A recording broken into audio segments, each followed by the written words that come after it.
Hi everyone, welcome back to my channel. Today I'm going to review this fountain pen that I recently got from Amazon.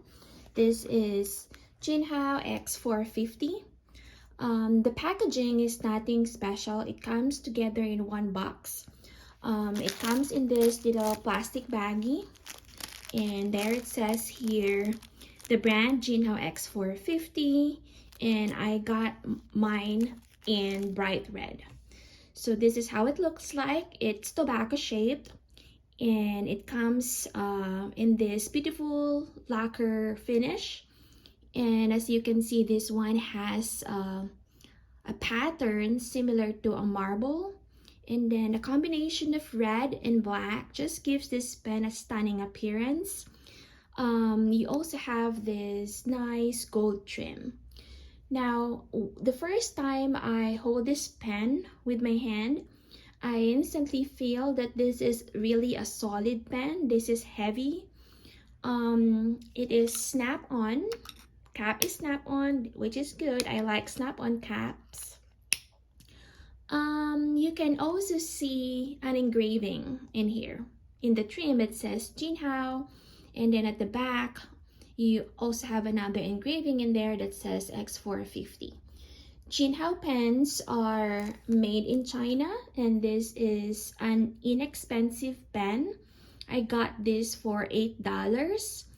I think you can also get it somewhere a little higher or a little cheaper than that. It really depends where you get this from. You can see that this clip is made of metal. It's quite sturdy and secure and strong, so that's good. And then you have this nib. The nib comes in stainless steel nib that is gold plated in 18 karat gold. How do I know that? Well, there is an engraving here that says 18 KGP. So I'm guessing 18 KGP stands for 18 karat gold plated. Also, you can see the Jinhao logo there on the nib. So this is number 6. Also, the section is made up of what looks like a hard plastic, and there is this indentation in there that serves as a guide for people how to hold the pen when they write. So it looks like this is a guide. Tells you exactly how to position your fingers when you hold the pen. So some people may find this useful. I personally have no preference. I'm not thrilled by it, nor am I wowed by it. I personally would like to use and hold the pen however I want to, but I don't mind that it's there. Now, this pen also comes with an ink converter, which is great, especially for the price, $8. I like that it comes with a converter. I can use different colored fountain pen inks if I want to. I can also use the standard cartridge, ink cartridge. It also fits in here. The barrel is made of metal, and so is the cap. Now, this pen posts securely. Let me post the cap. Okay, so I don't have problem with this pen posting at all. I mean, the cap posting at all. I mean, it stays securely posted there. I don't know if I would write with this pen posted, with this cap posted, just because the pen already has a good weight. In posting, the cap would add more weight to the pen, which is what I won't like. Because if you use this for an extended period of time, there's a chance that it will tire your hand easily. I don't mind writing with it unposted, but some people with bigger hands probably would want to extend the length of the pen by posting the cap. So it's really just a matter of preference.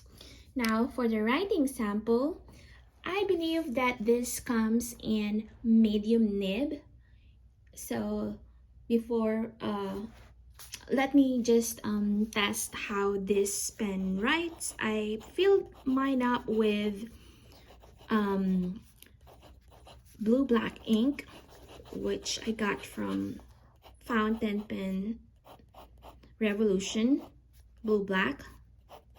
Now the nib is really nice. I mean, for the price, I really cannot complain. The ink flow is really good and steady. The feed keeps up. I don't see it skipping, or did I encounter it having a hard time starting. So that is good. The nib is also very smooth, so that's a plus. There's one thing that I noticed about this pen. I had it for maybe a week. If I use this and I just lightly, apply light pressure, you will see that I can create different line variation depending on the amount of pressure exerted. So let me just show that to you guys. So light, so this is just regular writing. I did write light in there, but if I apply more pressure as I write, notice that this will give me thick bold lines. Okay, so let me put the word heavy in here. So I am writing with a little bit of pressure, and here you see that there is a remarkable difference between just writing with light pressure and writing with heavy pressure. So the kind of line that you create using this pen would depend on the kind of pressure exerted. So I was surprised by that. I didn't know that you can actually produce thick and thin lines depending on the amount of pressure that you exert. So yeah, so it's one thing that I noticed about this nib. Okay, so let's try another writing sample. I will just write, normally. Maybe I will write the quick brown fox.